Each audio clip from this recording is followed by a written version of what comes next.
శ్రీ గురుభ్యో నమ. శ్రీ మహాగణాధిపతయే నమ. ఇక వృషభ రాశి వారికి 2026 జనవరి నుంచి 2026 డిసెంబర్ వరకు ఎలా ఉందో చూద్దాం. ఈ రాశి వారికి మార్చి అంటే 2026 మార్చి 18 వరకు ఆదాయం 11, ఖర్చు 5 ఉంటుంది.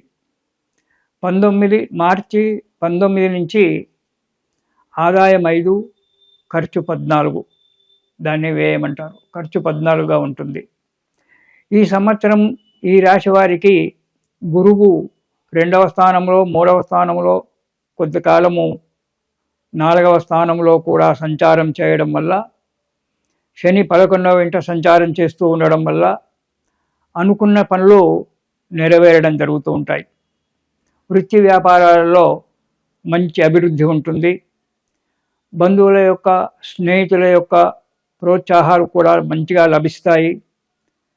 ఇంతకుముందు ఏవైనా లావాదేవీలు కానీ, పెండింగ్ కేసులు కానీ కోర్టులో కానీ, పోలీస్ స్టేషన్లో కానీ ఉన్నట్టయితే అవి సమసిపోయి సఫలీకృతమై స్థిరాస్తులు వృద్ధి చేసుకునేటువంటి ఒక యోగం కనబడుతూ ఉంటుంది వృషభ రాశి వారికి.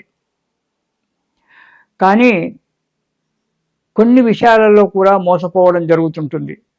అది జాగ్రత్త. అనాలోచిత పనులు చేస్తుంటారు మీరు. ఈ అనాలోచిత పనులు చేయడం వల్ల కొంత ధన నష్టం ఆస్తి నష్టం కూడా జరగడానికి ఆస్కారం ఉంది. కాబట్టి ఏదైనా కానీ ప్రతి పని క్షుణ్ణంగా ఆలోచించి కార్యక్రమాలు చేయడం చాలా మంచిది వృషభ రాశి వారు. ఇక ఈ సంవత్సరంలో మాతృవంశం వారి నుండి అశుభ వార్తలు కొన్ని వినవలసి రావచ్చు. మనోనిబ్బరంగా ఉండవాలండి.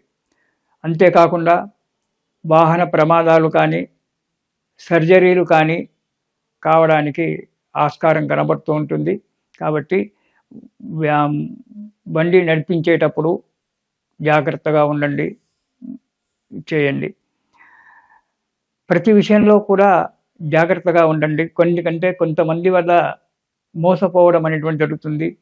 ఎదుటి వ్యక్తులను పరిచయం చేసుకునేటప్పుడు, మిత్రులను చేసుకునేటప్పుడు చాలా జాగ్రత్తగా వ్యవహరించడం మంచిది.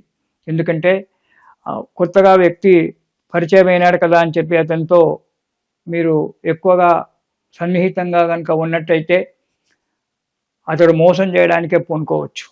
కాబట్టి ఆ సన్నిహితంగా కాకుండా కొత్త వ్యక్తులతో నమస్కారం బాణంతో, నమస్కారం అంటే నమస్కారం అనేటువంటి దాంతో ఊరుకోవడం చాలా మంచిది. ఇక విద్యార్థులకు శ్రమకు తగ్గిన ఫలితం ఉంటుంది. ఏదో పుస్తకాలు షెల్ఫ్లో పెట్టి బాగా కూర్చొని ఉంటే చదువు రాదు. చదవడానికి ఎంత మంచి గ్రహచార యోగం ఉన్నా, జాతక భాగంలో ఎంత మంచి యొక్క విద్యాయోగం ఉన్నప్పటికీ మనము పుస్తకం బట్టి చదివితేనే విద్య వస్తుంది. కాబట్టి విద్యార్థులు వారికి శ్రమకు తగ్గినటువంటి ఒక ఫలితం మాత్రం ఉంటుంది. అనుకున్న పనులు నెరవేరడం జరుగుతుంది. ప్లేస్మెంట్ అంటారు, ఉద్యోగాలు అలాంటి దొరకడానికి కూడా విద్యార్థులకు మంచి ఇది ఉంది. ఇక విదేశాలకు వెళ్ళేటువంటి వారికి మంచి సమయం ఆసన్నమైంది. విదేశాలలో వెళ్ళేవారు ప్రయత్నం చేసుకోవచ్చు, విదేశాలకు వెళ్ళవచ్చు.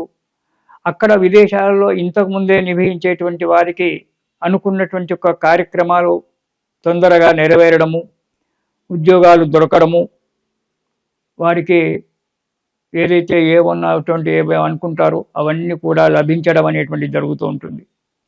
కేంద్ర ఉద్యోగులకు, రాష్ట్ర ప్రభుత్వ ఉద్యోగులకు ఆకస్మిక బదిలీలు కావడం జరుగుతుంది. అది కూడా మీరు కోరుకున్న చోటికే 99% మీరు కోరుకున్నటువంటి ఒక చోటికే బదిలీ కావచ్చు.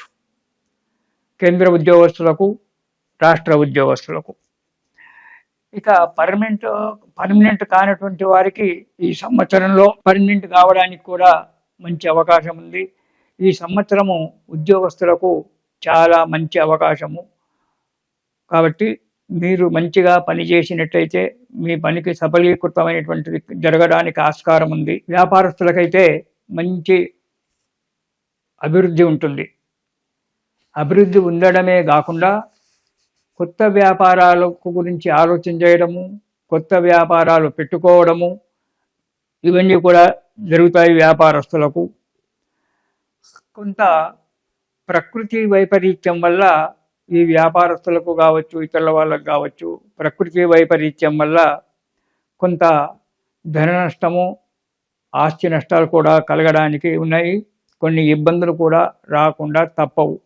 కాబట్టి అన్నిటికీ సిద్ధంగా ఉండడానికి ప్రయత్నం చేయండి, సిద్ధంగా ఉండండి. ఇక అక్టోబర్ నుంచి డిసెంబర్ వరకు చాలా జాగ్రత్త అవసరం. లేనిపోని నిందలు రావడము, ఆరోగ్యం దెబ్బతినడముగా కావచ్చు, లేనిపోని నిందలు, చేయని తప్పుకు శిక్షలు అనుభవించడం అనేటువంటి జరగడానికి ఆస్కారం ఉంది వృషభ రాశి వారికి. కాబట్టి జాగ్రత్త అవసరం. మోసపోవడం అనేటువంటి కూడా జరగవచ్చు ఆ సమయంలో. కాబట్టి ప్రతి నిమిషము జాగ్రత్తగా ఉండడం మంచిది. వ్యాపారస్తులకైతే మంచి అభివృద్ధి ఉంటుంది. అభివృద్ధి ఉండడమే కాకుండా కొత్త వ్యాపారాలకు గురించి ఆలోచన చేయడము, కొత్త వ్యాపారాలు పెట్టుకోవడము, ఇవన్నీ కూడా జరుగుతాయి వ్యాపారస్తులకు. కొంత ప్రకృతి వైపరీత్యం వల్ల ఈ వ్యాపారస్తులకు కావచ్చు, ఇతరుల వాళ్ళకు కావచ్చు, ప్రకృతి వైపరీత్యం వల్ల కొంత ధన నష్టము, ఆస్తి నష్టాలు కూడా కలగడానికి ఉన్నాయి. కొన్ని ఇబ్బందులు కూడా రాకుండా తప్పవు. కాబట్టి అన్నిటికీ సిద్ధంగా ఉండడానికి ప్రయత్నం చేయండి, సిద్ధంగా ఉండండి. ఈ రాశి వారు ఈ సంవత్సరం మొత్తం కూడా నవగ్రహ స్తోత్రము పారాయణం గనక ప్రతిరోజు పారాయణం చేసి, దాంతోపాటు లలితా సహస్రనామాలు, అమ్మవారి యొక్క స్తోత్రం గనక పారాయణం చేసినట్టయితే ఈ వృషభ రాశి వారికి ఈ సంవత్సరము సుఖంగా, సంతోషంగా నడుస్తూ ఉంటుంది. కాబట్టి జాగ్రత్తగా ఉండండి. ఇది శుభం.